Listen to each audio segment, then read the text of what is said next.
This is Dr. Sushri Mohan, and today I'm going to talk about homeostasis. So let's get started.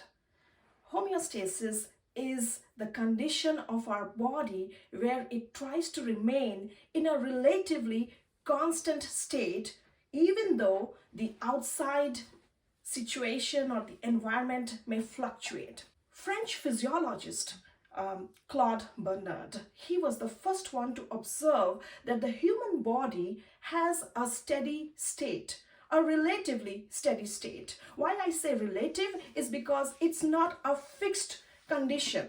It might tend to slightly fluctuate, but our body does an awesome job of bringing it back to a relatively steady state of equilibrium. Now, here is the thing. This mechanism that our body does of maintaining a steady state is called homeostasis. The whole phenomenon is called homeostasis. But in order to achieve this steady state, there is a mechanism that governs it. And Walter Cannon, the American physiologist, he explained the term homeostasis from the two Greek words homeo and stasis, same standing state, standing still condition. So let me explain to you the regulatory mechanism that controls the whole phenomena of homeostasis. So it involves components, certain components that govern how homeostasis is maintained. First are the sensory receptors. Second is the integrator. Then comes the effector. Okay, and then we have the feedback. Now I'm going to explain to you each one of it and provide examples and some real life situations where physiology comes into action. So first of all, imagine there is a stimulus. So now what is a stimulus? Stimulus could be extrinsic, it could be intrinsic. Maybe an external factor or maybe an internal factor. Let's call it a distraction or a disruption in the internal quiet environment of the body. So first of all, the sensory receptors, they are the first one to detect the change. Okay, and what is changing? These are called as variables. These are called as variables, and the variables that would undergo some change could be a temperature, it could be pH, it could be maybe the oxygen or carbon dioxide level inside the body. So we'll call these parameters as variables. These are going to get affected or change, maybe increase or decrease based on the stimulus and what is the type of stimulus. So the sensory receptors are the first one to detect that these factors inside the body are changing because of the stimulus. So the stimulus causes these receptors to really get be on alert, and then they inform the integrator, and in this case in our body the integrator is the brain. That's the brain. So the sensory receptors kind of send their information to the brain, and they do it through the afferent signals. I'm just calling it signals for now, but afferent nerves, the neural pathway that informs the brain. And which part of the brain exactly? Say the hypothalamus. So the hypothalamus that of the brain is the integrator, and it is going to first of all compare. It's going to compare the variables from the set temperature, for example, if we take temperature as a variable, from the set point to the change. Okay, maybe the temperature was 37 degrees Celsius and now it has dropped to 36.5. So this change is compared by the hypothalamus of the brain. And if the brain, it thinks that there is a need for a correction to bring back the system back to the steady state, back to the normalcy, then the brain will not sit silently. It's going to trigger the efferent signal. Note over here, this is AFF and this is EFF.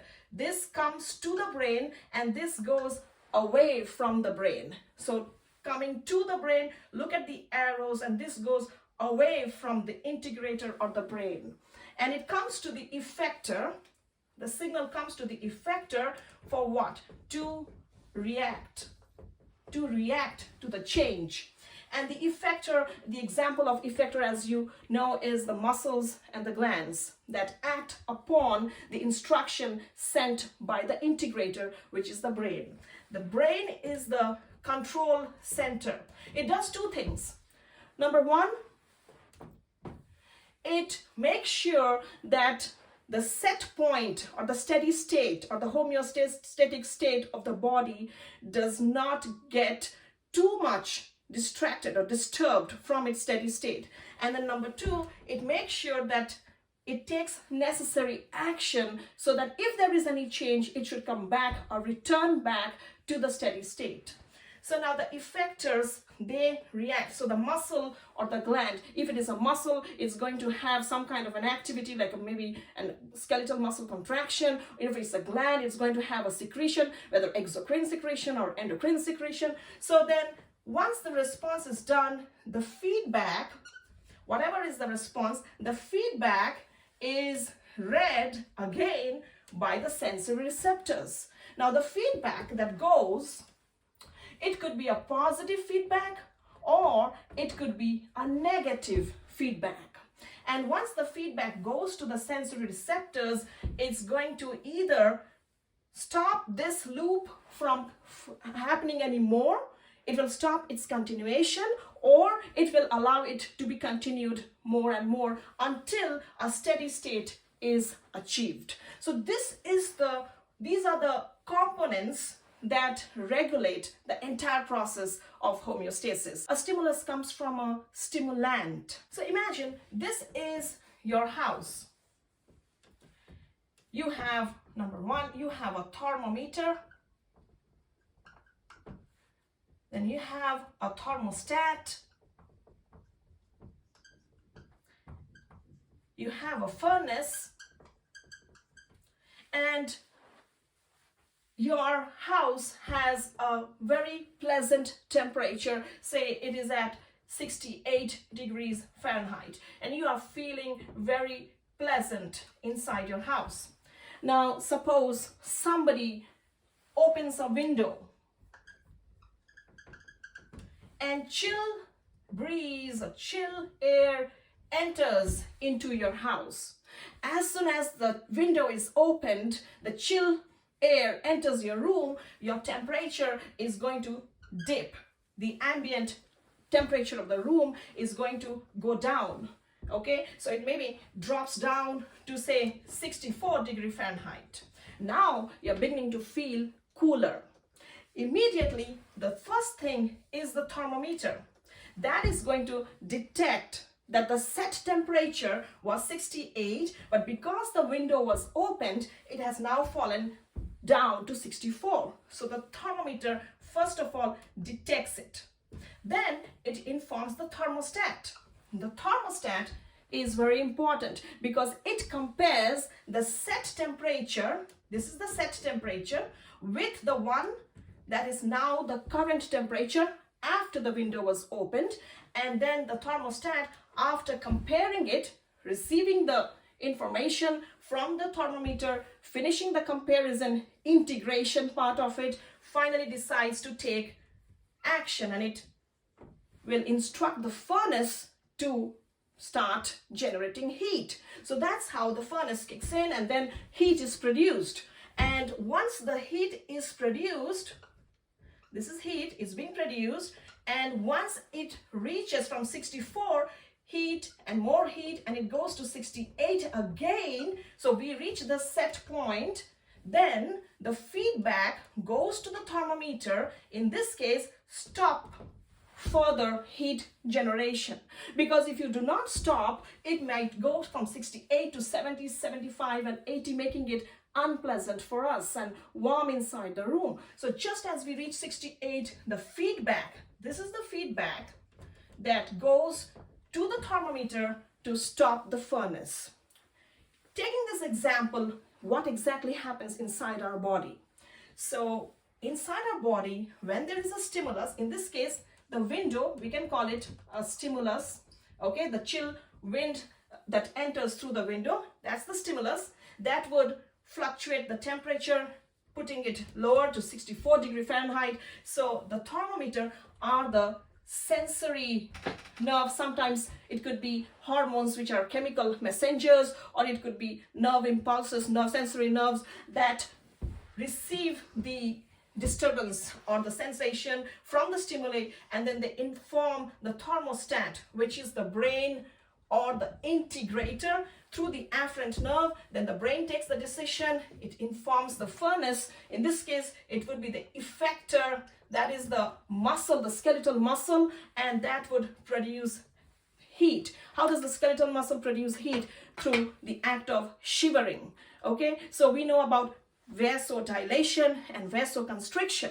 In vasodilation, the smooth muscles of the blood vessels would dilate, okay, increasing the blood flow, and more heat is given away, lost, dissipated, heat is lost. Skeletal muscles, in this case, they would contract and generate heat. Shivering, the very act of shivering would produce heat, and the temperature, which was fluctuating away from the set 98.6 steady state, would gradually come back towards normalcy, and the information goes back to the sensory receptors. Again, we call that feedback. So this entire loop that operates, it operates throughout our body for not just the temperature, but also for oxygen, carbon dioxide level. You are trying to have, you want to jog and do an exercise, okay? So you get into the exercise mode. And when you get into the exercise mode, you need more oxygen. And when you need more oxygen, you are producing more amount of carbon dioxide. And carbon dioxide is harmful for our body. It needs to be, removed.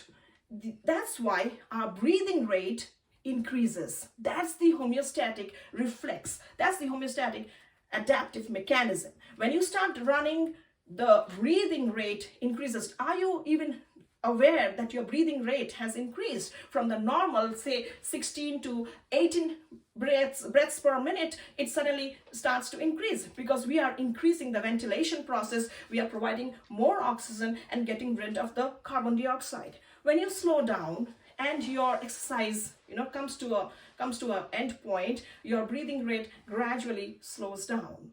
So that's how the adaptive, the homeostatic mechanism functions, and always tries to bring it to a steady state. It cannot allow more carbon dioxide to accumulate inside your body, so it will increase the breathing rate to compensate for this increase in carbon dioxide because you are exercising. I want to explain to you about a little bit more about positive feedback and negative feedback. Now that we know about the components, let's focus more on the feedback. So the feedback mechanism, it could be negative or it could be a positive.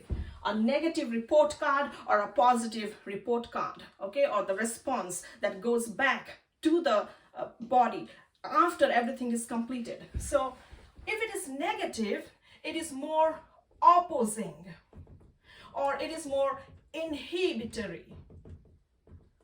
If it is positive, it is more stimulatory. And this would kind of amplify. This is always useful, and this is maybe harmful. At times, it is also useful. Okay, but mostly it is negative, which is useful. So this is the set point temperature or the set point parameter. This is the homeostasis of our body, the set point, the range. If you go above this, it is hyper. If you go below it, it is hypo. Hyper and hypo. And this would create a diseased condition. this would also give rise to a diseased condition. So from, this is the set point. So from wellness, you could either go above and beyond and be hyper and have illness, or you could fall short, have a deficiency and go to illness. So anything in excess or in deficiency would lead to illness. So from wellness, you could go to illness either of the ways. And the set point is the homeostasis, the steady state. And our body always tries to remain within this range. All the parameters involving both the intracellular feedback, the intrinsic feedback, or the extrinsic feedback, both at the cellular, tissue, organ system level. At all the levels, it tries to act in different pathways, different loops to remain in a steady state. Now, in case of negative, if the temperature falls, moves away from the steady state, the negative feedback would try to bring it back. If it's reducing, this would try to increase it and bring it back to the steady state. If this is increasing, this has to reduce and bring it back to the steady state. So negative feedback is always trying to restore back, bring it back to the set point, bring it back to the steady state. That's the negative. It's opposite in direction, but it is helpful. Okay, it is inhibitory, but inhibitory means it prevents some process from going away from the steady state. It pulls it back, brings it back to the steady state. The positive, it amplifies. I'll give you an example. So imagine during the birth of a baby. The baby has already landed in the birth canal and the baby is almost ready to be delivered. At that time, the muscles are stretching and the person is pushing the baby out through the delivery canal, and at that time the stretch receptors, they inform. The stretch receptors are like sensory part. They will inform the hypothalamus of the brain that the baby needs to be pushed out. So the hypothalamus of the brain, through the pituitary gland, releases oxytocin hormone, and this oxytocin hormone, it has its effect in causing more stretching and thereby helping in the pushing of the baby out to be delivered. So over here, we see that oxytocin is having a positive feedback. It is amplifying. Some stretch was there, now oxytocin comes in and it stretches it even more, having a more pronounced, magnified effect. So if you look at calcium homeostasis, calcium is very important for blood clotting, for nerve transmission, for skeletal muscle activity, muscle contraction, all of it. Calcium is very, very important. And calcium moves in and out of the blood. It's just a movement between the bone and the blood. We take in calcium through our food supplies, from milk and other dietary sources. So when we have, this is the 10 milligram of calcium that is supposed to be there in our blood as a normal source, as a normal condition. When we see that calcium level falls,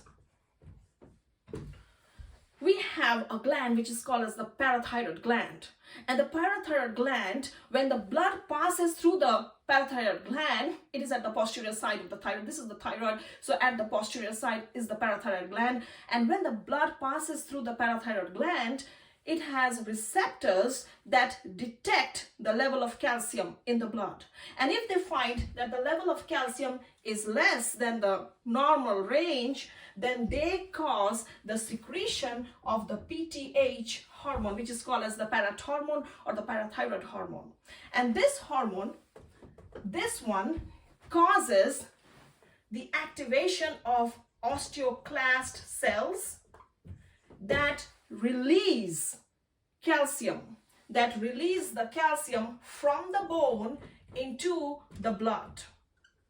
They cause the release, they break down, they crush the bones and discharge or release the calcium out of the bone into the blood so that the level of blood, the calcium in the blood, can come back to the normal state. They also cause increased urinary absorption of calcium or increased absorption from the intestine. So they have different mechanisms how to bring back the calcium to the normal level, and that involves the work of the PTH or the parathyroid hormones work. Now, on the other hand, if you are taking multivitamins, or for some reason the calcium level in your blood increases, a hyper condition. This is hypo when it falls, or let's see the opposite one, hyper, when the level increases. Now, when the level increases, then we have the thyroid gland that secretes calcitonin. This is another hormone that's going to cause the reabsorption, or we call it retake, of the calcium from the blood back to the bone. So this entire process happens during the remodeling of the bone. Either the calcium moves from the bone to the blood, or it moves back from the blood to the bone. This involves PTH, this involves CT, that is the short form for calcitonin hormone.